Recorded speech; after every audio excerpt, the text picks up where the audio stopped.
인생의 비결이란 제목으로 여러분과 말씀 나누겠습니다. 여러분 삼고초려라는 말 들어보신 적 있으시죠? 예, 이 말은 삼국지에서 여러분 관련된 고사성어 중에 하나죠. 유비가 이제 삼국지에 두 영웅이 있죠. 하나는 유비라는 사람이고 하나는 조조인데, 예, 근데 이 두 사람이 이제 전쟁을 하고 있었는데요. 근데 그 전쟁 가운데 사실 유비가 좀 전쟁에 승리하고자 하는 마음이 좀 있었습니다. 그러다 보니까 그 당시에 그 당대에 가장 최고의 책략가를 할 수 있는 제갈국명을 이제 자기 편으로 끌어들이려고 합니다. 그래서 제갈국명을 찾아갑니다. 찾아가는데 제갈국명이 만나주질 않아요. 근데 사실 유비는 그래도 한 나라의 왕이라고 촉한을 세우는 왕의 자리에 이를 사람이었는데, 자 그러다 보니까 왕이 그래도 한번 찾아왔는데 만나주질 않는 거죠. 그렇다면 보통 왕 같으면 어떻게 할까요? 아니 만나지 마라 하든지 아니면 뭐 엄벌을 내랴 뭐 이런 식으로 얘기할 것 같은데, 근데 이 유비는 그에 굴하지 않고 3번을 연거푸 찾아갑니다. 예, 그렇게 찾아온 이 유비의 모습을 보고는 이 제갈국명이 감동하여서, 예, 그래서 이 제갈국명이 유비의 편에 서게 되었다라는 데서 나온 이야기가 바로 삼고초려입니다. 그래서 사실은 삼고초려라는 이 고사성어가 주는 의미가 뭐냐면, 사실 그만큼 뭐예요? 좋은 유능한 인재를 얻으려면 뭐 해야 된다고요? 그만큼 정성을 쏟아야 됩니다. 아마 이런 의미가 담겨져 있는 이야기일 겁니다. 그러나 이 이야기를 조금만 더 깊이 생각해 보면 결국 무슨 얘기냐, 그만큼 좋은 전략과 좋은 전술이 갖는 것이 굉장히 귀하다, 중요하다, 이런 이야기를 할 수 있죠. 무슨 얘기냐면 사실 전쟁뿐만이 아니고요, 오늘날 살아가는 우리 삶 안에도 마찬가지라고 생각합니다. 우리가 어떤 전략을 가지고 어떤 전술을 가지고 우리가 삶이든지 운동이든지 다 마찬가지 아닙니까? 그죠? 그러니까 어떤 전략과 전술을 가지느냐에 따라서 승패가 결정이 되니까 그런 좋은 전략과 전술을 가지는 것은 굉장히 중요하다. 그리고 또 하나는 뭡니까? 그런 전략과 전술을 가지고 있는, 그런 전술을 내놓을 수 있는 훌륭한 인재를 자기 편으로 갖는 것, 그것은 굉장히 중요한 일이다라는 것을 보여주고 있는 내용이죠. 사실 오늘 우리가 살펴보고 있는 이 압살롬의 반란도 마찬가지죠. 이 압살롬의 반란이 궁극적으로 성공할 수 있었던 이유, 뭐 여러 가지가 있겠지만 사실 압살롬의 뭐 노력도 있고 하겠지만, 그러나 저는 가장 중요한 이유가 있었다고 생각하냐면 바로 이 아히도벨이 압살롬의 편에 섰기 때문이다라는 거죠. 왜요? 이 압살롬은요 정말 그 계략이 뛰어납니다. 어느 정도로 뛰어납니까? 한 번도 실패한 적이 없는 그런 계략을 내놓는 사람이었어요. 그래서 우리가 지난번 살펴봤지만 사무엘하 16장 23절 상반절 말씀만 같이 한번 읽어볼까요? 시작.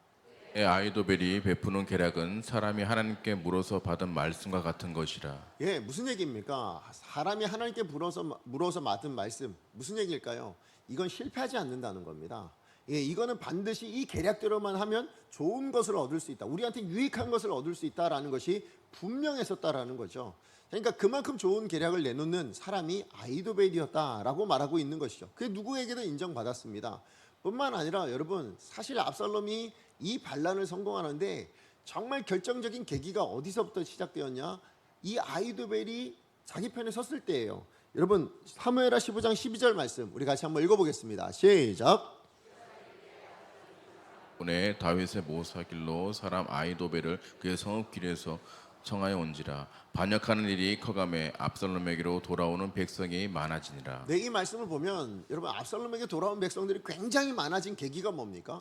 아히도벨이 압살롬 편에 섰기 때문인 거예요. 자, 그러니까 백성들 입장에서 뭐냐면, 저 아히도벨이, 저 사람이 압살롬 편에 섰다고? 자, 그러면 압살롬으로 이제 기울어진 거 아닌가? 이런 생각을 하게 될 만큼 그 아히도벨이 가지고 있는 그 계략, 책략, 이게 굉장히 뛰어났다. 많은 이스라엘 백성들이 인정할 수 있는 그런 사람이었다라는 것을 보여주고 있죠.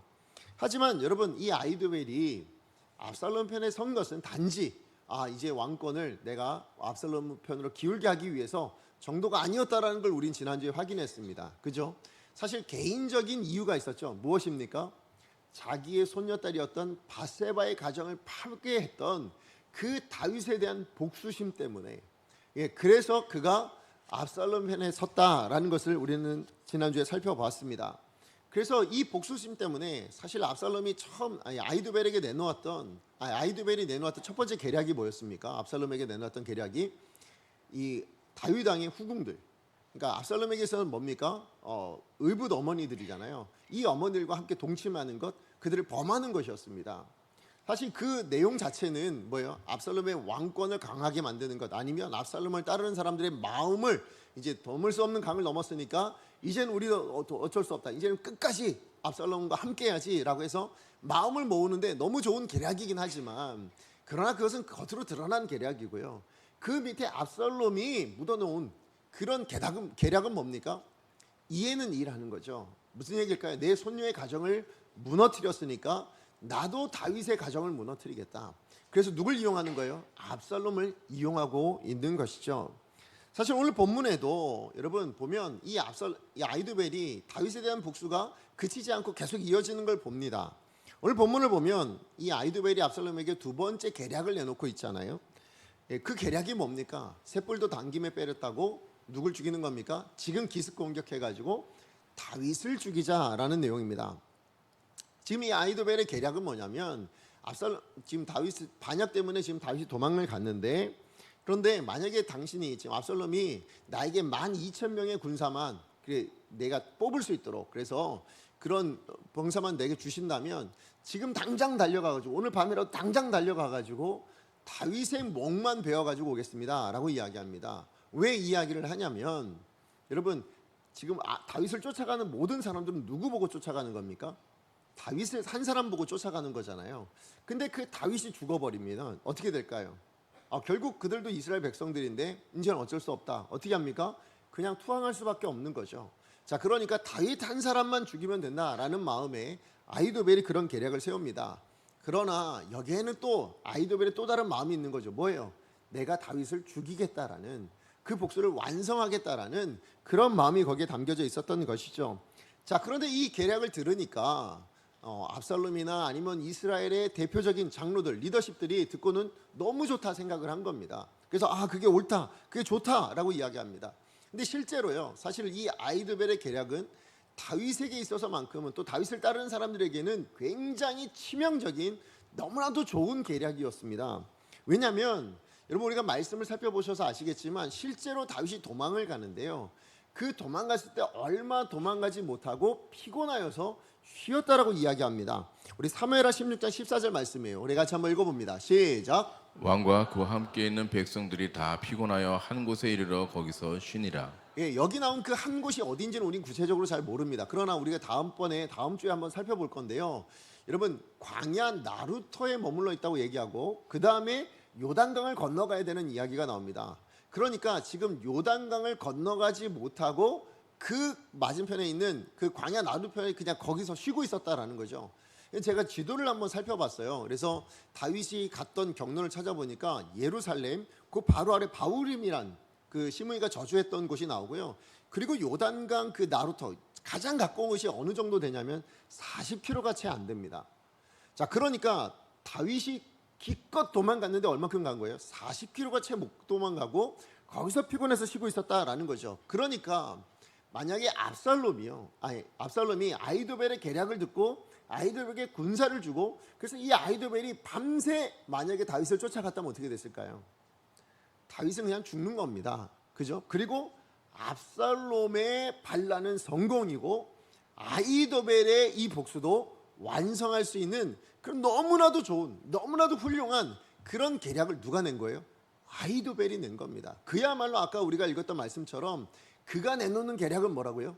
하나님께 받아 말한 것처럼 한 번도 실패하지 않는, 반드시 복수할 수 있고 성공할 수 있는 그런 계략을 내놓은 거죠. 자, 그런데 이런 뛰어난 계략을 지금 아히도벨이 내놨는데 압살롬이 어떻게 해요? 뜬금없이 누구의 이야기를 들어보자고 얘기합니까? 후세의 이야기를 들어보자라고 이야기를 합니다. 여러분, 근데 사실 압살롬에게 책략가는 누구예요?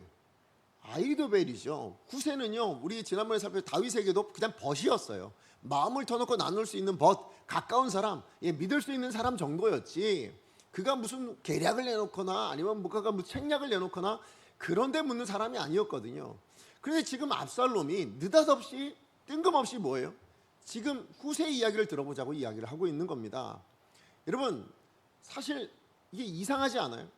먼저는 처음 내놨던 아히도벨이 내놨던 계략은요, 아무 의심 없이 아무 뭐 물어보지도 않고 뭐예요? 그냥 그대로 다 순종하지 않습니까? 근데 여기에서 어쩐 영문인지 모르겠지만 후세 이야기를 들어보자라고 이야기합니다. 자, 이때 후세가 이제 압살롬의 부름을 받아서 옵니다. 왔는데 이때 압살롬이 뭘 하냐면 친절하게 앞서 사실은 아히도벨이 계략을 내놓을 때 후세가 그 자리에 있지는 않았잖아요. 나중에 불러서 온 거잖아요. 근데 친히 이야기를 해줍니다. 아히도벨이 이런 계략을 내놨는데, 자, 이런 계략이 네가 볼 때는 행하는 게 맞겠냐 맞지 않겠냐 이런 걸 물어보고 있는 거죠.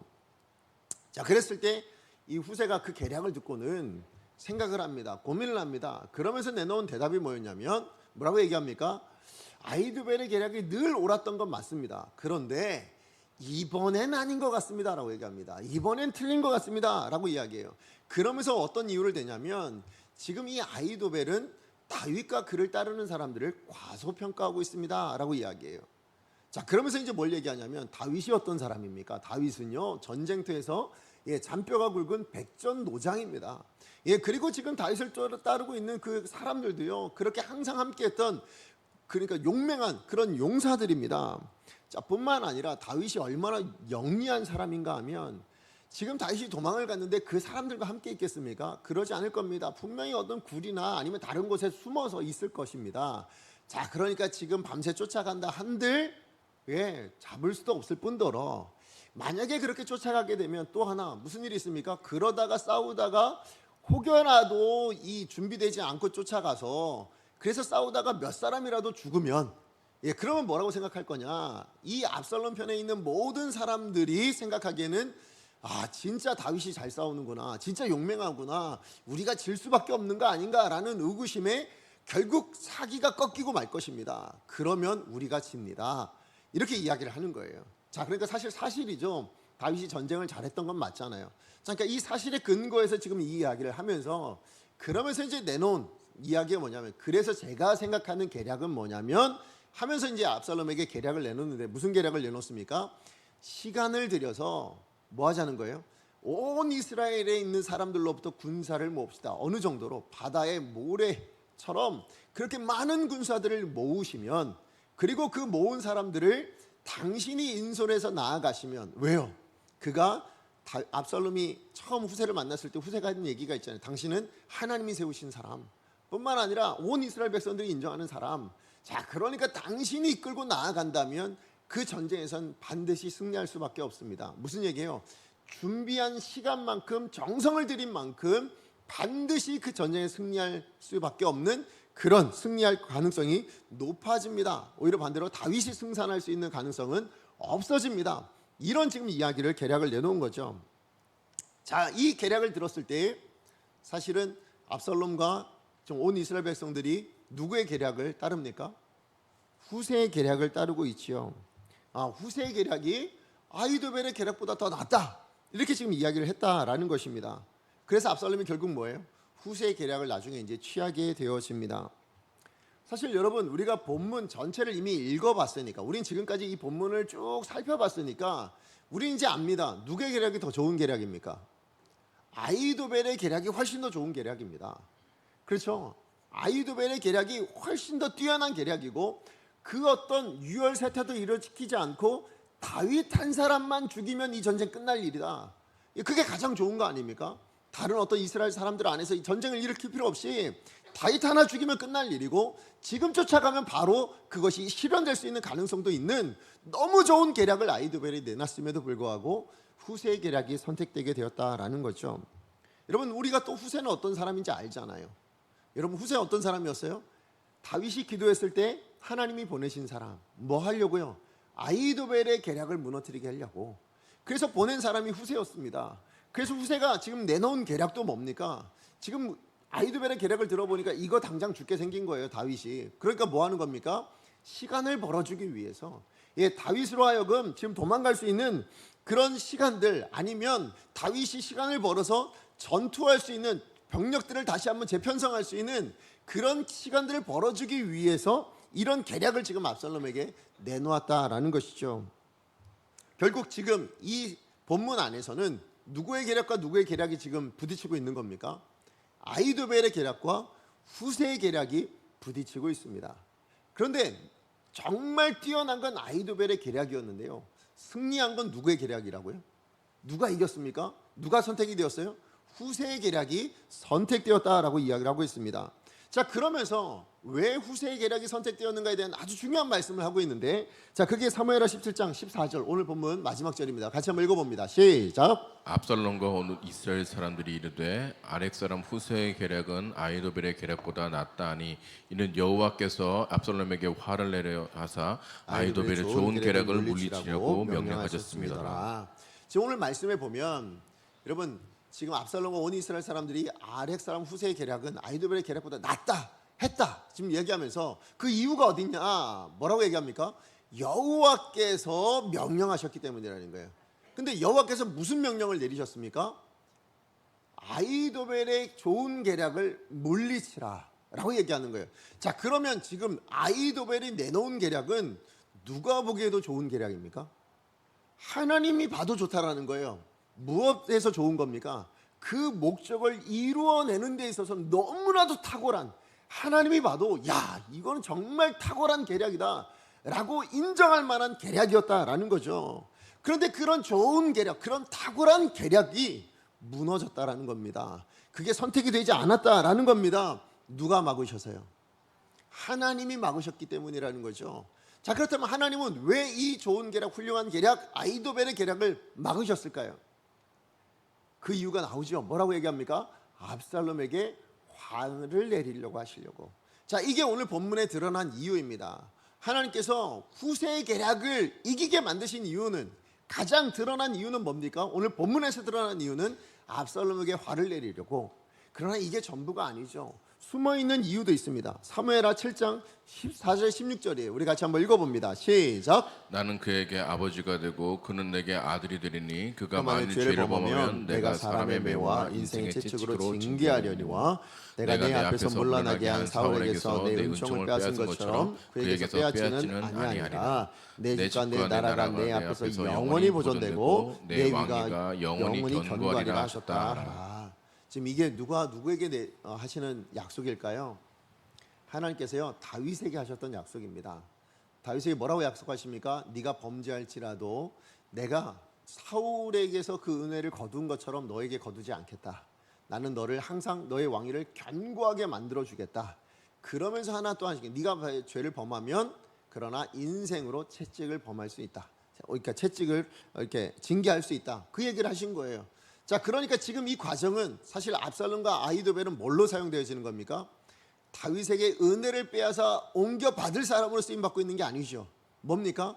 인생의 채찍인 겁니다. 예, 하나님의 징계의 수단인 거예요. 자, 그런데 그 징계의 수단이 하나님의 은혜의 대상이 되는 다윗을 죽게는 만들 수 없다라는 거죠. 자, 그러니까 이 약속을 신실하게 지금 누가 이루고 계신 거예요? 하나님이 이루고 계신다라는 거죠. 이걸 이루어내게 하시기 위해서 하나님께서 하신 일이 뭐라고요? 아히도벨의 계략이 무너지고 후세의 계략이 선택되도록 만드셨다라는 것이죠. 예, 그래요. 여러분, 우리 인류의 역사 아니면 우리의 삶도 마찬가지인 것 같은데요. 사실 우리가 선택하고 또 그래서 우리가 행동하고 그래서 우리가 계획한 대로 이루어져 가는 것처럼 보이잖아요. 그런데 그렇지 않다라는 거죠. 여러분, 역사는 누구의 이야기일까요? 하나님의 이야기라는 겁니다. 그분의 이야기라는 거예요. 하나님의 뜻 위에서 하나님의 일하고 계시는 이야기, 그 이야기가 바로 역사다라고 그렇게 말씀하고 있는 겁니다. 이게 성경이 끊임없이 우리 가운데 알려주고 있는 진리입니다. 여러분, 잠언 16장 9절 말씀 같이 한번 읽어봅니다. 시작. 마음으로 자기의 길을 계획할지라도 그의 걸음을 인도하시는 이는 여호와시니라. 예, 우리가 계획하는 것 같아요. 우리가 그래서 계획한 대로 이루어지는 것 같아요. 그러나 그 걸음을 인도하시는 이는 누구라고요? 하나님이라고 지금 말씀하고 있습니다. 잠언 19장 21절도 마찬가지예요. 같이 한번 읽어봅니다. 시작. 사람의 마음에는 많은 계획이 있어도 오직 여호와의 뜻만이 완전히 서리라. 예, 이 세상 안에 얼마나 많은 계획들이 있습니까? 얼마나 많은 사람들이 저마다 계획을 세우고 있습니까? 그러나 서는 건 누구의 뜻만 선다고요? 여호와의 뜻만 선대요. 하나님의 뜻만이 완전하게 서 있을 수 있다. 그렇게 말씀하고 있습니다. 자, 그런가 하면 시편 127편 1절이에요. 우리 같이 한번 읽어봅니다. 시작. 여호와께서 집을 세우지 아니하시면 세우는 자의 수고가 헛되며 여호와께서 성을 지키지 아니하시면 바수근에 깨어 있음이 헛되도다. 예, 이 말씀은 우리의 계획이나 우리의 수고가 불필요하다는 얘기가 아니에요. 그것도 중요하다는 거예요. 그러나 그 모든 것이 다 중요하겠지만 그러나 하나님의 뜻과 다르다면, 그래서 하나님의 함께 하심이 있지 않다면, 그렇다면 뭐예요? 그게 다 헛수고가 될 수 있다는 거예요. 예, 그러므로 여러분 압살롬을 한번 보세요. 압살롬이 이 반란을 일으키기 위해서 얼마나 노력했습니까? 4년 동안 계획했어요. 4년 동안 수고했어요. 그래서 이 반란을 시작했단 말이죠. 그래서 어떤 일이 일어났습니까? 수많은 사람들이 압살롬을 따릅니다. 수많은 군대가 압살롬을 따릅니다. 심지어 다윗의 책략가였던 아히도벨까지 압살롬을 따르지요. 하지만 하나님이 압살롬과 함께하지 않아요. 그죠? 그가 열심으로 노력했지만 그러나 그 인생 가운데 하나님이 계시질 않습니다. 그렇기 때문에 오늘 본문에 무슨 일이에요? 압살롬의 반란이 이제 막 성공을 코앞에 두고 있습니다. 정말 아히도벨이 내놓은 이 계략대로만 행했다면 그날 밤으로 압살롬의 반란은 성공이었을 겁니다. 자, 그런데 지금 압살롬은 뭘 선택합니까? 어이없이 자기가 망하는 길을 선택하는 겁니다. 예, 이 시점을 통해서 이후로 뭐예요? 압살롬은 이제 망하는 길로 걸어가게 되고 압살롬을 따르던 모든 이들의 길도 결국 하나님 말씀하신 대로 화를 당하는 일들이 일어나게 되어진다라는 거죠. 여러분 아히도벨도 마찬가지 아닙니까? 사실 아히도벨이 어떤 계략을 내놨다고요? 한 번도 실패하지 않는 계략. 예, 그의 계략을 따르기만 하면 반드시 성공하는 계략. 그런 계략들만 내놓았어요. 그래서 모든 이스라엘 백성들이 다윗으로부터 시작해서 반란을 일으킨 압살롬까지 자기의 뜻대로 되어졌거든요. 그 계략대로 늘 받아들여졌거든요. 근데 지금 이 순간입니다. 가장 결정적인 이 순간에 압살롬이 그의 계략을 따르질 않아요. 아니, 압살롬에게 인정을 받지 못하죠. 후세의 말도 않는 계략에 자기의 계략이 무너지게 되어지는 거죠. 왜 그러셨다고요? 하나님이 막으셨기 때문이라는 거죠. 하나님이 패배하게 하셨기 때문이라는 거죠. 마찬가지 그렇습니다. 우리의 역사는요, 우리가 선택하고 우리가 계획하고 우리가 수고해서 그래서 만들어냈나, 세상은 그렇게 말하지만 성경은 그렇게 말씀하지 않습니다. 예, 우리가 봐도 그렇죠. 오직 하나님의 뜻만 온전히 서는 줄로 믿습니다. 자, 그렇다면이에요, 여러분 우리가 사는 우리 삶 안에서도 마찬가지겠죠. 여전히 우리도 뭐예요? 수고하잖아요. 여러분 매일매일 하루하루 수고하며 사시잖아요. 여러분 매일매일 하루하루 노력하며 사시잖아요. 그런데요, 여러분 그 모든 수고와 노력이요 헛될 수도 있다라고 지금 경고하고 계시는 거예요. 예, 우리 인생이 때로는 헛될 수도 있다라고 그렇게 지금 하나님이 경고하고 계시지 않습니까? 자, 그렇다면 우리 인생이 헛되지 않으려면 어떻게 하면 될까요? 예, 우리의 수고가, 우리의 노력이 헛되지 않으려면 어떻게 해야 될까요? 어떻게 하면 하나님이 세우시고 하나님이 지켜주시는 그런 인생이 될 수 있는가? 자, 그게 오늘 본문에 나오죠. 우리 두 가지로 좀 살펴보고 싶습니다. 자, 첫 번째예요. 첫 번째 뭐냐면 내 삶에 하나님이 계셔야 된다는 거죠. 그걸 위해서 우리가 해야 될 일은 뭐냐면 드러난 하나님의 뜻을 붙들어야 된다라는 것입니다. 오늘 압살롬이 이 아히도벨의 정말 뛰어난, 정말 이거 들었으면 압살롬은 성공한 인생 되었을지도 몰라요. 물론 그 이후에 하나님 또 어떻게 하셨는지 모르겠지만 그러나 그 반란만큼 반드시 성공했을 겁니다. 그런데 그 계략을 선택하지 못하고, 여러분 후세의 계략을 선택한 건 뭐예요? 이유가 어디 있다고요? 하나님이 압살롬에게 화를 내게 하시려고죠. 그러고 보면 압살롬의 인생은 뭐예요? 결과적으로 보면 하나님께 화를 당할 인생이었다라는 거죠. 그렇다면 여러분 하나님께 화를 당할 인생의 특징이 있는 거죠. 그죠? 그 특징을 어떻게 찾아볼 수 있어요? 압살롬의 인생 전체를 한번 돌아보면 되죠. 압살롬의 인생 전반을 살펴보면 되죠. 여러분 압살롬의 인생, 우리가 지금까지 살펴봤던 말씀 안에서 압살롬이 등장할 때부터예요.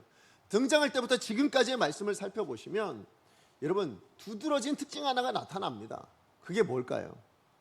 하나님께 묻질 않아요. 예, 하나님 앞에 하나님의 뜻에 전혀 묻질 않습니다. 하나님 앞에 기도했다는 내용이 한 번도 나오질 않습니다. 뿐만 아니라 그러다 보니까요 하나님의 뜻에 아랑곳 없이 삽니다. 오로지 자기 마음에 합한 대로예요. 자기 뜻에 오른 대로 사람들의 생각만을 추구하며 살아가는 인생이 되더라라는 것이죠. 여러분, 지난주에 우리가 살펴봤듯이 압살롬이 지금 반란이 성공했을 거다라고 생각돼서 예루살렘에 들어오잖아요. 들어와서 이제 아히도벨에게 묻잖아요. 내가 어떻게 하면 되겠냐라고 물었을 때에 아히도벨이 이제 두 가지 계략 내놓은 거 아시죠? 오늘까지 생각하면 첫 번째 계략이 뭐였습니까? 왜? 후궁들과 잘하는 거예요. 후궁들을 범하라는 거예요. 근데 여러분, 그거는 이스라엘 백성들이라면 누구나 아는 내용입니다. 뭐예요? 하나님 말씀에 금한 내용. 그건 돌에 맞아 죽을 만한 그런 하나님의 율법에 금지되어 있는 내용이라는 것 누구라도 다 압니다. 자, 그런데 여러분, 압살롬은 그 계획을 따릅니다. 뿐만 아니라 그 계획을 내놓은 그 아히도벨을 믿고 누구요? 온 이스라엘 백성까지도 그 일들을 돕고 있는 것을 보게 됩니다. 그리고 여러분, 두 번째 내용은 아히도벨의 계략도 뭡니까? 지금 다윗을 죽이면 된다라는 거죠. 기습공격해서 다윗 죽입시다예요. 근데 여러분, 다윗이 누구예요? 하나님이 기름 부어 세우신 왕이잖아요. 자, 그러면 하나님이 기름 부어 세우신 왕을 지금 압살롬과 아히도벨은 뭐예요? 우리가 죽이자입니다. 우리 뜻대로, 우리 생각대로, 우리가 원하는 대로 죽이면 끝납니다 라고 생각하고 있다는 거예요. 이것조차도 뭡니까? 하나님을 무시하는 거죠. 하나님의 뜻을 무시하는 거 아닙니까? 자, 이렇게 하나님의 뜻에 어긋난 계략들을 내놓고 있는데 지금 보세요. 지금 이 과정 안에서도요, 압살롬이 이게 하나님의 뜻에 맞나? 이게 하나님의 뜻에 맞는지 아니면 우리가 물어봐야 되는 거 아닌가? 말하지 않습니다. 아히도벨은 그렇게 묻습니까? 아니요. 그를 따르던 이스라엘 장로들이나 아니면 그를 따르던 온 이스라엘 백성들이 그 언제 어느 순간에도 하나님께 물어야죠. 아니, 이게 하나님의 말씀에 맞는 건가요? 그거 하나님 말씀에 틀린 거 아닌가요? 라고 제기하는 사람이 아무도 없다라는 것이죠. 결국 보면 지금 압살롬을 따르는 사람들의 인생의 특징이 뭡니까? 하나님의 뜻을 구하지 않아요. 뿐만 아니라 뭡니까? 그래서 하나님의 말씀과 상관없이 살아요. 하나님 말씀을 모르는 게 아니잖아요. 이들도 이스라엘 백성들입니다. 하나님의 말씀을 배워서 율법대로 지켜야 된다는 것 누구보다 잘 아는 그런 하나님의 백성들이 지금 압살롬의 편에 서서 하나님의 뜻을 묻지도 않고 하나님 말씀에 아랑곳 없이 자기 뜻대로 자기 소견에 오른 대로 살아내는 삶을 살고 있더라라는 것이죠. 결국 그래서 나타난 결과가 뭐예요? 하나님이 없는 인생이죠. 하나님을 모시지 않는 인생이죠. 하나님과 함께하지 않는 인생이 된다라는 것이죠. 그래요. 여러분, 하나님이 내 삶에 함께하는 게 어떻게 하면 우리 삶에 함께할 수 있을까요? 우리가 어떻게 하나님과 함께 살아갈 수 있을까요? 여러분, 그것이 바로 하나님의 뜻대로 사는 겁니다. 여러분, 아모스서 3장 3절 말씀에 우리 같이 한번 읽어봅니다. 시작. 두 사람이 뜻이 같지 않은데 어찌 동행하겠으며. 이건 뭐 당연한 얘기죠. 이건 뭐 그냥 당연한 얘기예요. 두 사람이 같은 곳을 바라보지 않고 어떻게 같이 동행합니까? 그죠? 각각 다른 곳을 쳐다보고 있는데 어떻게 같이 걸어갈 수 있냐고요. 그럴 수 없어요. 마찬가지예요. 인생도 그러하다면 하나님과 우리 사이도 마찬가지라는 거죠. 여러분, 우리가 하나님과 동행하는 것, 하나님이 우리와 동행하시는 것 어떻게 하면 가능하다고요? 하나님과 우리 사이에 뜻이 같으면 된다라는 거예요. 다른 말로 이야기하면 우리가 하나님의 뜻을 붙들 때에 우리의 인생도 어떻게 해요? 하나님과 동행할 수 있는 인생이 된다라는 것이죠. 근데 여러분, 여기서 우리가 문제가 있는 거죠. 뭘까요? 하나님의 뜻이 잘 모르겠다는 거죠. 그죠? 우리 수많은 상황들, 수많은 우리 인생들의 여러 가지 상황들이 있잖아요.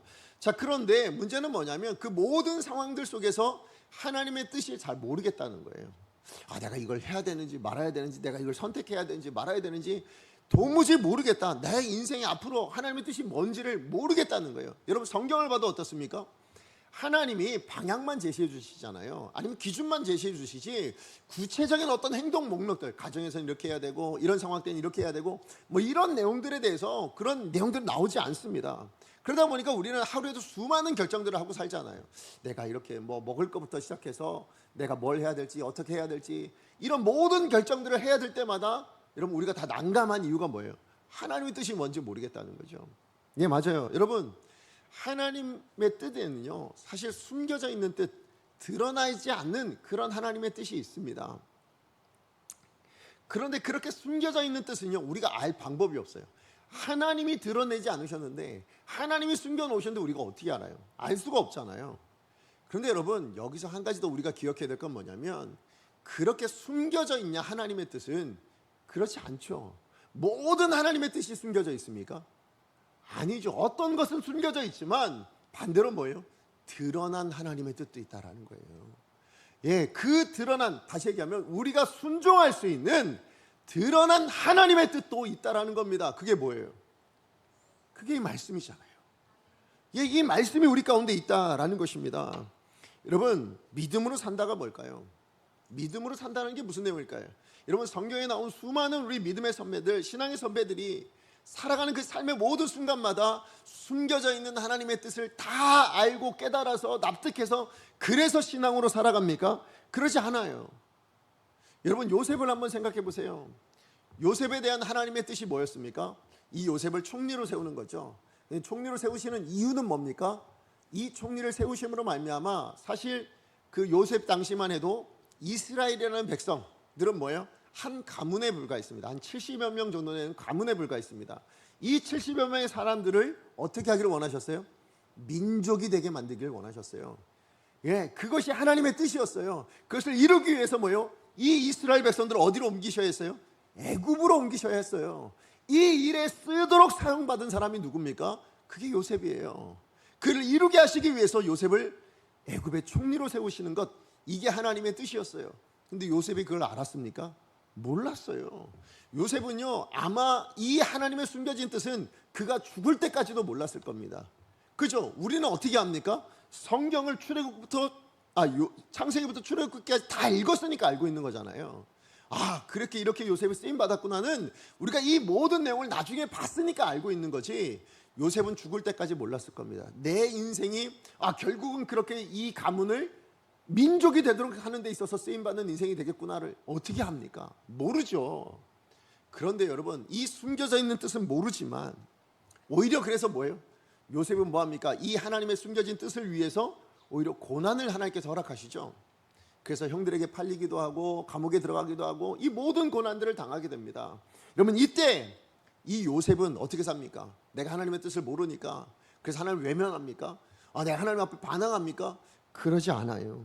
오히려 이해되지 않는 그 하나님의 뜻, 정말 잘 모르겠는 하나님의 뜻, 그것 때문에 여러분 자기 인생을 포기하지 않고요, 오히려 그에게 고난의 순간마다 뭐합니까? 드러난 하나님의 뜻을 붙들고 순종하는 삶을 삽니다. 그렇게 매일을 충실하게 살아냅니다. 여러분, 어떤 삶의 과정 안에서도 하나님을 철저하게 의지합니다. 그래서 여러분, 그가 노예라는 환경 속에서도 뭐합니까? 하나님의 사람답게 최선을 다하잖아요.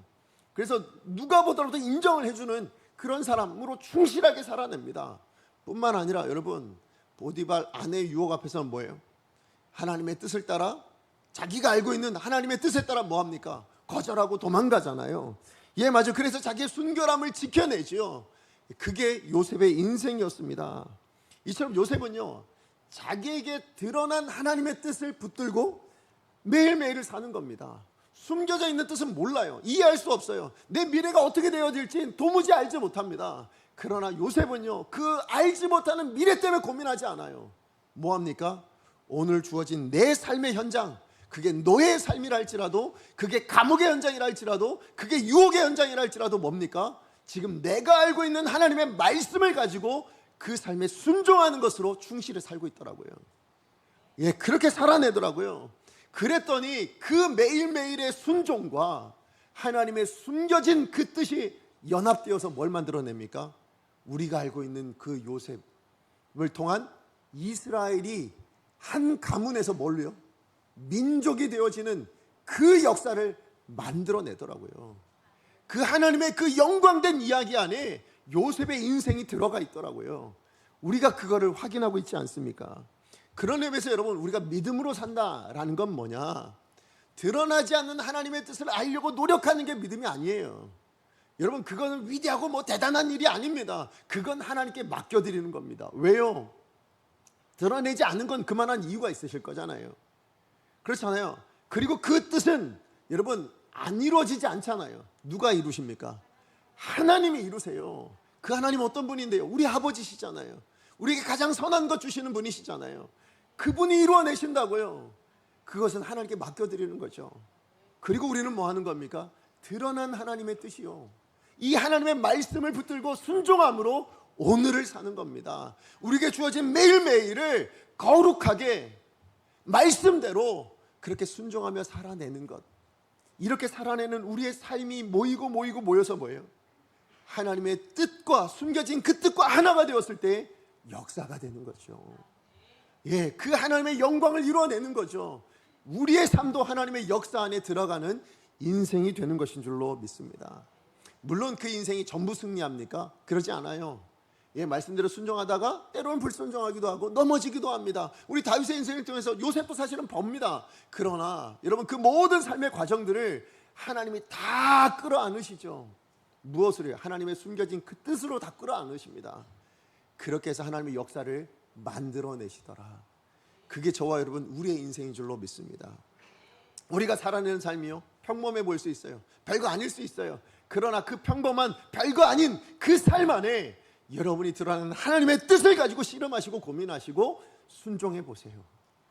하나님의 역사가 여러분의 인생이 되어질 줄로 믿습니다. 하나님의 일하심이 여러분의 삶을 통해서 반드시 드러나게 될 줄로 믿습니다. 그날이 깨달아지는 날이 올 거예요. 예, 그날이 반드시 여러분 안에 경험되어지는 날이 올 거예요. 그래서 이때를 위해 내가 그때가 있었구나 확인하는 날이 올걸요. 그때 우리 후회하지 말고요, 우리 지금 뭐 하셔야 된다고요? 지금 드러난 하나님의 뜻을 지금 내 삶 안에서 실천하시는 겁니다. 그게 하나님과 함께하는, 동행하는 비결인 줄로 믿습니다. 자, 그런가 하면 두 번째, 우리 인생의 수고가 헛되지 않으려면 해야 될 두 번째는 뭐냐면 하나님의 은혜와 내 삶을 연결해주는 기도를 쉬지 말아야 된다는 거예요. 오늘 본문에서 아히도벨이 내놓은 계략은 뭐라고요? 누가 보더라도, 심지어 하나님께서도 이건 목적을 이루어내는 데 있어서는 다윗을 죽인다, 아니면 압살롬 반역을 성공시킨다, 여기는 가장 좋은, 가장 뛰어난 그런 계략이다 라고 하나님도 인정해 주셨어요. 너무 좋은 계략이었죠. 그러니까 이 계략만 실천되면 다윗은 죽음을 면치 못할 것입니다. 자, 그런데 이 좋은 계략을 그렇게 지금까지 지켜오던 압살롬이 듣질 않아요. 후세의 이야기를 듣게 되어지죠. 여러분, 그 이유가 뭐라고요? 압살롬의 그죠? 압살롬에게 화를 내리시기 위해서라는 하나님의 뜻을 우리가 확인합니다. 근데 이게 전부냐? 그러지 않아요. 여기에도 숨겨진 이유가 있더라고요. 자, 그게 뭐냐? 우리 사무엘하 15장 31절입니다. 우리 같이 한번 읽어봅니다. 시작. 어떤 사람이 다윗에게 알리되 압살롬과 함께 모반한 자들 가운데 아히도벨이 있나이다 하니 다윗이 이르되 여호와여 원하옵건대 아히도벨의 모략을 어리석게 하옵소서 하니라. 지금 숨겨진 이유가 뭡니까? 하나님이 이 다윗의 기도에 성실하게 응답하고 계신다죠. 그죠? 아히도벨의 계략을, 모략을 무너뜨려 주세요, 어리석게 해주세요 라는 이 짧은 다윗의 기도예요. 하나님이 성실하게 응답하고 그 응답을 이루어내시기 위해서 일하고 계시더라. 그게 뭐예요? 아히도벨의 계략을 외면하고 후세의 계략을 들어보자라는 압살롬의 선택으로 나타나고 있는 거죠. 예, 맞아요. 여러분, 사실 다윗은요, 여러분, 밧세바를 범한 이후의 인생을 보면 고난의 연속입니다. 문제의 연속입니다. 제가 볼 때는 제가 다윗이었다면 아마 하나님 나 버리신 거 아닌가 싶을 정도의 모습이에요. 왜요? 암논이 다말을 범하고, 그 다말 때문에 압살롬이 암논을 죽이고, 그리고 압살롬은 반역을 일으키고, 뿐만 아니라 아히도벨은 또 압살롬을 따르고, 수많은 자기 백성들도 압살롬을 따르는 이 모든 일련의 과정들, 결국 자기는 도망자의 삶을 걸어가야 되는 이 모든 일들을 겪고 있는 상황을 볼 때 다윗의 심정이 어땠을까요? 하나님 나 버리신 거 아닌가? 하나님 나를 이제 더 이상 이제 하나님의 사람으로 내려놓고 그냥 나를 외면하시는 거 아닌가? 아마 이런 마음이 들 수 있잖아요. 그런데 여러분, 다윗의 인생의 그 마지막을 우리는 알죠. 뭐라고요? 하나님 마음이 합한 사람. 그 이유가 어디 있습니까? 오늘 여기 있는 겁니다. 뭐예요? 그 고난과 어려움과 심지어는 하나님이 나를 버리신 거 아닌가 싶을 만큼 느껴지는 이 고난 가운데서 다윗이 뭐합니까? 하나님을 놓질 않아요. 하나님께 뭐하고 있어요? 끝까지 하나님을 신뢰하고 의지하면서 기도하고 있는 겁니다. 이게 다윗의 마음이 하나님 앞에 합한 이유라는 것이죠. 그 기도가 뭔데요? 그 기도가 뭡니까? 다윗이 깨달은 게 뭐예요? 이 문제 내가 해결할 수 없다는 거예요. 이건 내가 감당할 수 없다라는 거예요. 그러니까 하나님의 능력이 필요합니다. 그러니까 하나님의 은혜가 필요합니다. 그러니까 하나님의 도우심이 필요합니다. 이걸 지금 다윗이 구하고 있다라는 것이죠. 여러분, 그런 의미에서 기도가 뭘까요? 기도는요, 내가 아무것도 할 수 없는 이 무력함에 하나님의 전능하심을 연결시키는 방법이에요. 그 도구가 기도인 것입니다. 여러분, 저는 운전을 되게 좋아하거든요. 제가 꿈이 있습니다. 뭐냐면 언젠가 독일의 아우토반을 달려보는 겁니다. 그래서 저는 정말로 진짜 만약에 제가 독일에 갈 일이 생겨서 아우토반을 달릴 수 있다면 가장 그 힘이 좋은 차를 하나 빌리고 싶어요. 그래가지고 그 속도계 있잖아요. 그게 끝까지 한번 밟아보는 게 제 꿈입니다. 저 그렇게 그 정도로 제가 운전을 이렇게 빨리 달리는 걸 너무 좋아하거든요. 근데 여러분도 운전해 보시다 보면 종종 경험하실 때가 있을 텐데 뭐냐면 여러분, 기어가 있잖아요. 기어, 그죠? 아무리 엔진이 뭐 강하고 탁월하더라도 여러분, 그 엔진의 그 기어가, 그죠? 주행이 놓여져 있어서 그래서 그 엔진의 힘이 바퀴의 축으로 전달되지 않으면 자동차가 달릴 수 있습니까? 없습니까? 없죠. 아무리 엔진의 힘이 강해도요, 갈 수가 없어요. 종종 우리 그 신호 닿으면 뭐 하세요? 옛날 차 같은 경우는 주행을 N단에 놓잖아요. 이렇게 N단에 놓고 가지 못하도록, 혹여나 앞으로 출발할까봐 그래도 놓을 때가 있잖아요. 근데 그걸 까먹을 때가 있죠. 그래서 밟으면 어떻게 됩니까? 공회전만 하잖아요. 안 가요. 왜? 보면 옆에 우리가 기어를 잘못 놓고 있는 거죠. 예, 맞아요. 여러분, 지금 기도가 그런 거예요. 우리 인생이 마찬가지입니다. 여러분, 하나님의 은혜가, 하나님의 능력이 아무리 바다 같고 하늘 같다 할지라도요, 여러분, 그래서 하나님의 전능하심이 있다 할지라도 여러분, 그게 우리 삶 안에 연결되지 않으면 그게 무슨 소용이냐는 거예요. 그렇잖아요. 아무리 하나님의 능력이 전능하십니다. 예, 하나님은 긍휼이 풍성한 그 사랑이 무궁무진하십니다 라고 할지라도 그 하나님의 은혜가, 그 하나님의 능력이 우리 삶 안에 아무것도 미치지 못하고 있다면 그럼 무슨 소용이냐는 거예요. 아무 소용 없잖아요. 우리 삶에 무슨 변화가 나타나겠습니까? 자, 그렇다면 그 전능하신 하나님의 능력이, 그 풍성하신 하나님의 은혜가 우리 삶 안에 연결시키도록 하나님 주신 게 있다는 거예요. 그 도구가 있다는 거예요. 그게 뭐라고요? 그게 기도라는 것입니다. 그래서 하나님은요, 성경 곳곳마다 뭘 명령하시냐? 기도를 명령하세요.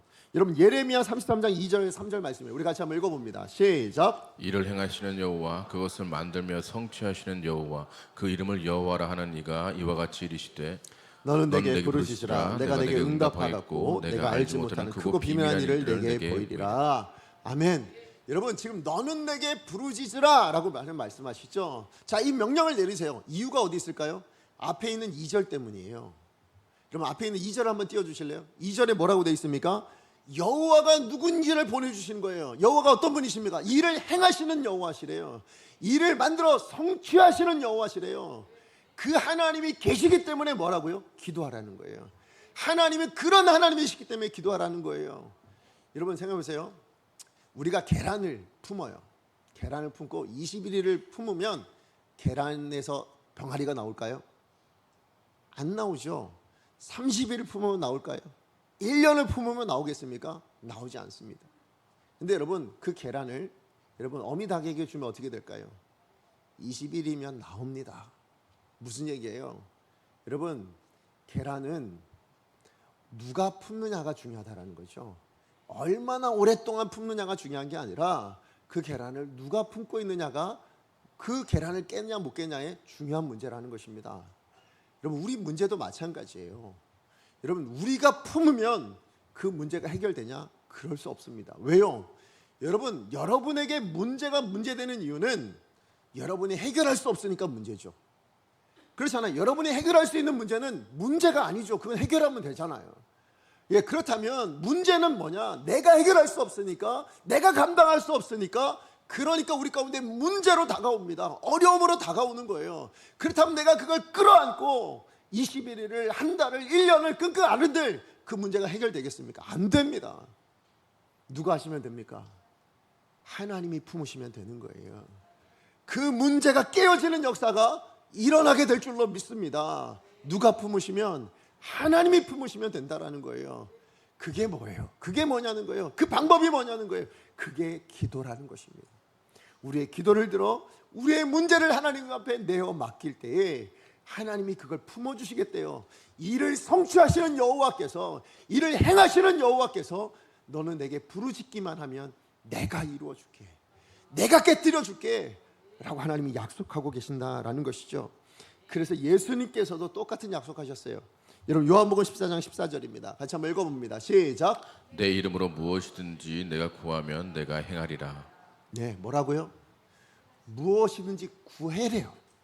구하라고 말씀하고 계시잖아요. 그럼 뭐 하시겠대요? 내가 행하겠대요. 내가가 누구신데요? 예수님이시잖아요. 예, 맞아요. 기도하는 자에게 누가 일하십니까? 하나님이 일하십니다. 예, 기도가 있는 인생에게 주님이 역사하시는 줄로 믿습니다. 다윗은요, 지금 자기 능력으로 감당이 안 되거든요. 뭐가요? 사람은 감당이 되는데 그 아이도벨의 모략은 감당이 안 되겠다는 거죠. 그렇잖아요. 다윗도 싸워봐서 알잖아요. 자기가 얼마나 싸움을 잘합니까? 그러니까 아이도벨 죽이는 것 자체는 문제가 되지 않아요. 근데 아이도벨이 내놓는 계략은 뭐예요? 내가 감당할 수 없는, 이스라엘 누구도 감당할 수가 없어요. 늘 성공하는 계략이니까. 그러니까 누구한테 맡겨요? 하나님께 맡기잖아요. 근데요, 정말 짧은 순간에 그 짧은 기도를 하나님께서 들으시더라고요. 하나님 응답하시더라고요. 예, 맞아요. 여러분, 세상은 기도가 뭐예요? 미련하다 말할지 몰라요. 그거 뭐 종교인들이나 그 마음이 연약한 사람들이 하는 게 기도지라고 말할지 모릅니다. 어쩌면 우리는 또 어떻게 합니까? 우리가 다 해보다가 안 될 때 뭐예요? 기도하러 오는 경우도 많잖아요. 그게 아니라는 거예요. 기도는 뭐예요? 우리 인생의 답인 줄로 믿습니다. 하나님이 답이신데 그 답과 연결시켜주는 도구, 그게 바로 기도인 줄로 믿습니다. 그러므로 여러분, 그 어떤 순간보다 여러분의 연약함이 느껴질 때, 정말 여러분의 어떤 문제를 만나실 때 기도하세요. 기도하면 그 하나님의 전능하신 능력과 그 은혜가 여러분 안에 맛보아 누려지는 복된 인생이 되어질 줄로 믿습니다. 말씀의 결론을 맺습니다.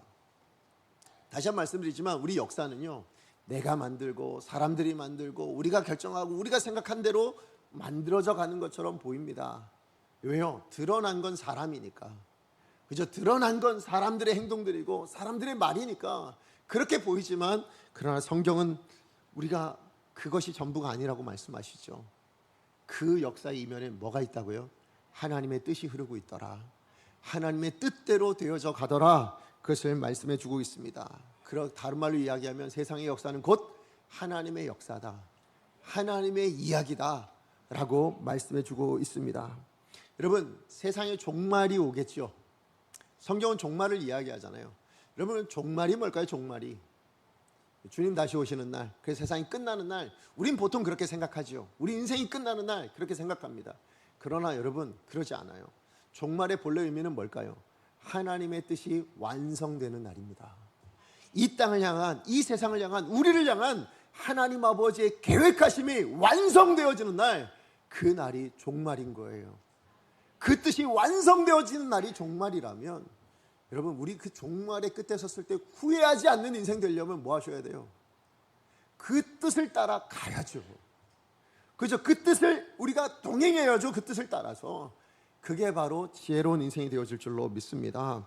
그러므로 하나님의 역사가 곧 우리의 역사, 우리의 이야기가 곧 하나님의 역사 안에 들어가는 복된 인생이 될 수 있습니다. 우리가 수고하고 노력한 것이요, 결국 하나님의 역사를 이루어내는 하나님의 동역으로 쓰임받는 일이 일어날 수 있다는 거예요. 지금 내가 볼 땐 보잘것없고 아무것도 아닌 것처럼 보일 수 있는 내 인생 가지고도 하나님의 역사를 만들어낼 수 있는 인생이 될 수 있다고요. 어떻게 하면 된다고요? 하나님의 뜻을 따라 사는 겁니다. 드러나지 않는 건 그냥 하나님께 맡겨드리고요, 드러나 있는 하나님의 뜻, 오늘 내가 순종할 수 있는 그 하나님의 뜻을 가지고 오늘을 성도답게 충실히 사는 거죠. 근데 그러게 쉽지 않잖아요. 그래서 하나님 주신 게 뭐라고요? 기도인 겁니다. 네 혼자 살지 말고 내가 함께 할게, 내가 도와줄게, 내가 너와 함께 할 테니까 기도하기만 해 라고 말씀하고 계시더라고요. 여러분, 이 말씀과 기도를 통해서 여러분의 인생의 마지막 끝에 섰을 때 뭐예요? 그 종말, 하나님의 뜻의 완성이 있는 그 자리에 쓰셔서 하나님 보시기에 뭐라고 들어야 될까요? 우리 모두가 하나님 마음에 합한 자. 그죠? 우리 제목이 뭐예요? 하나님을 기쁘시게 하는 자. 그게 바로 저와 여러분 우리의 인생이 되어지기를 간절히 소망합니다.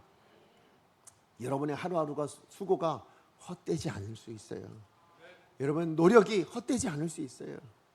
여러분 그것은 하나님의 뜻대로 사는 것이 그 모든 것을 이루어내는 복된 길임을 기억하시고 또 그걸 이뤄내기 위해서 하나님께서 기도를 주셨다는 걸 기억하시고 이 말씀과 기도 붙들며 날마다 승리하는 복된 인생 되어지기를 간절히 축복합니다.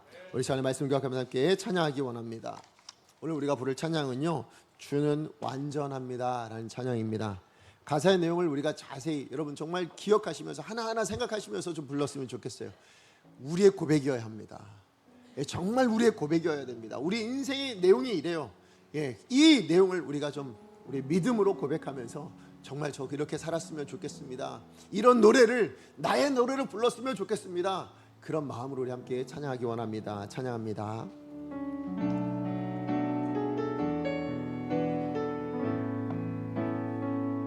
주여 주여 우린 연약합니다. 우린 오늘을 힘겨워합니다. 뭘 선택해야 될지 모르겠거든요. 주 뜻 이루며 살기에 부족합니다. 우린 연약합니다. 주여 우린 넘어집니다. 주여 우린 넘어집니다. 우리 안에 죄악된 본성이 너무 많거든요. 오늘 하루도 실수합니다. 주의 긍휼을 구하는 죄인입니다. 주의 긍휼을 그게 우리의 본 모습입니다. 죄인인 그래서 우리가 해야 될 일은 우리 주님만 바라봅니다. 주만 바라봅니다. 그렇게 바라보는 인생에게 하나님이 주십니다. 한없는 주님의 은혜 온 세상 위에 넘칩니다. 가릴 수 없는 주 영광 우리의 삶을 통해 나타낼 수 있습니다. 온 땅 위에 충만합니다. 주님만 이기리오니 주님 닮기 원합니다. 우린 그 길 따라갑니다. 그날에 우리를 이루신 오직 주님만 완전합니다. 한없는 주님의 은혜, 한없는 주님의 은혜 온 세상 위에 넘칩니다. 가릴 수 없는 주 영광 온 땅 위에 충만합니다. 주님만 이기리. 우리가 가야 될 길은 주님이 걸어가신 바로 그 길입니다. 우린 그 길 따라갑니다. 그 길을 걷게 하여 주시옵소서. 그날 그 마지막 날에 우리를 하나님의 온전한 역사 가운데 두실 그 주님만이 완전합니다. 주는 완전합니다. 우리 시간같이 기도합니다. 오늘 주신 말씀 기억하면서 여러분의 인생 여러분의 뜻대로 사는 것 같죠? 아니요. 우리 뜻대로 살다 망하는 거죠. 여러분 우리의 뜻이 아니라 하나님의 뜻이 세워져 있는 인생인 줄로 믿습니다. 그래서 우리를 하나님의 자녀로 부르신 줄로 믿습니다. 그래서 오늘 이 자리로 불러주신 줄로 믿습니다. 오늘도 하나님은 우리 가운데 말씀하십니다. 네 뜻이 아니라 내 뜻 위에 서 있어야 된다고. 그것을 위해서 우리가 하나님의 말씀을 주셨고 이 말씀을 순종할 때에 우리 능력으로 안 되니까 기도를 주셨다고 그렇게 말씀하고 있습니다. 여러분의 지금 어떤 어려움 가운데 있습니까? 어떤 힘든 순간 가운데 있습니까? 어떤 문제가 여러분을 괴롭히고 계십니까? 이 모든 것 하나님 앞에 맡겨놓고 숨겨진 하나님의 뜻, 나를 향한 하나님 아버지의 계획이 무엇인지 모르고 우리의 미래가 오리무중일 수는 있으나, 그러나 오늘 지금 이 순간 내가 붙들 수 있는 분명한 하나님의 뜻은 있지 않습니까? 그거 붙들고 오늘을 충실히 하나님의 사람답게 살아내므로 내 삶이 곧 하나님의 역사에 담기길 원합니다. 하나님, 그 종말의 마지막 순간까지 그 마지막 자리에 내가 온전히 설 수 있도록, 후회하지 없이 설 수 있도록 하나님 오늘을 그렇게 살게 하여 주시옵소서. 기도할 때 하나님 우리에게 은혜와 능력을 부어 주시옵소서. 주여 능력을 주소서. 외치고 하나님 앞에 기도합니다. 주여 능력을 주옵소서. 하나님 시간 주님 앞에 기도하며 나아갑니다. 그렇습니다. 우리를 향한 하나님 아버지의 계획을 다 알 수는 없습니다. 우리의 머리로, 우리의 생각으로는 다 이해할 수 없습니다. 하나님, 그래서 이 아픔도, 이 고난도, 이 어려움도 우리는 이해할 수 없어서 몸부림칩니다. 그러나 하나님, 그 이해할 수 없는 하나님의 뜻을 이해하려고 노력하기보다는 하나님, 드러난 하나님 아버지의 뜻, 오늘도 말씀하여 주신 그 하나님의 뜻, 하나님 이것을 붙들고 순종할 수 있는 믿음을 허락하여 주시옵소서. 하나님, 그래서 하나님과 동행하는 인생 되기를 원합니다. 나의 인생 가운데 하나님이 함께 있는 인생이 되기를 원합니다. 하나님, 그러나 그것마저도 연약합니다. 하나님, 그것마저도 부족합니다. 그래서 하나님 앞에 엎드립니다.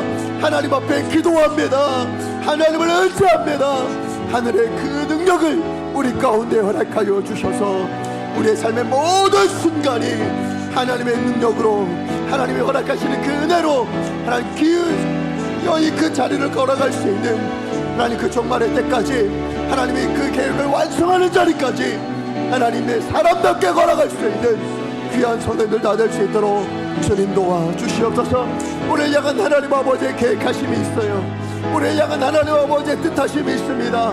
우리는 이해할 수 없어도 그것이 나에게 가장 좋은 것이며 가장 귀한 것이며 가장 선한 것임을 우리는 믿습니다. 하나님, 그러므로 그 선한 뜻이 이루어질 때까지 우리 하나님의 뜻 놓치지 않게 하여 주시옵시고, 하나님의 사람답게 살아낼 수 있도록, 하나님께서 기뻐하시는 대로 살아낼 수 있도록, 그래서 우리가 헛되지 않은 인생 되어질 수 있도록 주님 도와주시옵소서. 사랑하는 하나님, 감사합니다. 오늘도 우리를 이 말씀의 자리로 부르셔서 하나님, 우리의 인생을 어떻게 살아가고 있는지 점검해 보게 하시고 또 어떻게 살아갈지에 대해서 결단하게 해주셔서 감사를 드립니다. 하나님, 지금까지의 내 삶의 많은 부분이 헛된 수고와 노력들이 많았음을 정직하게 고백합니다. 내 인생이 내 마음대로, 내 뜻대로, 내 계획대로, 내가 결정한 대로 되어진다고 생각했었기 때문입니다. 그러나 하나님, 나를 향한 하나님 아버지의 뜻이 여전히 운행되고 있으며 하나님, 그것을 이루시기 위해서 하나님께서 일하고 계시는 상황 가운데 있다는 것을 오늘 말씀을 통해서 알게 하여 주셔서 감사를 드립니다. 하나님, 그것을 나는 이해할 수 없습니다. 내 미래가 어찌 될지 나도 잘 모르겠습니다. 그러나 그것은 하나님께 맡겨드립니다. 그리고 나는 하나님께서 기대하시는 것, 오늘 이 하루 동안에 지금 주어진 내 삶의 이 순간에 하나님께서 드러내신 뜻을 붙들고 순종하며 살겠습니다. 하나님, 그것을 순종해내는 것도 부족하오니 기도하며 살겠습니다. 하나님, 그렇게 말씀과 기도를 붙들고 살아가는 우리 강성의 모든 성도님들 한 분 한 분의 인생이 하나님의 역사에 담기는 인생 되게 하여 주시옵소서. 하나님의 영광을 드러내는 인생 되게 하여 주시옵소서. 하나님을 기쁘시게 하는 복된 인생들이 되게 하여 주시옵소서. 그것을 깨달아 아는 날까지 포기하지 않고 살아내시는 복된 성도님들 다 되게 하여 주시어서 그 삶의 모든 과정들이 살아계신 하나님을 증거해낼 수 있는, 도우시는 하나님을 증거해낼 수 있는 귀한 성도님들의 삶 다 되게 하여 주시옵소서. 하나님, 우리 모든 성도님들의 삶이, 그 인생이, 그 수고가, 그 노력이 헛되지 않는 귀한 하나님의 사람들 다 되게 하여 주시옵소서. 예수님의 이름으로 기도합니다. 아멘.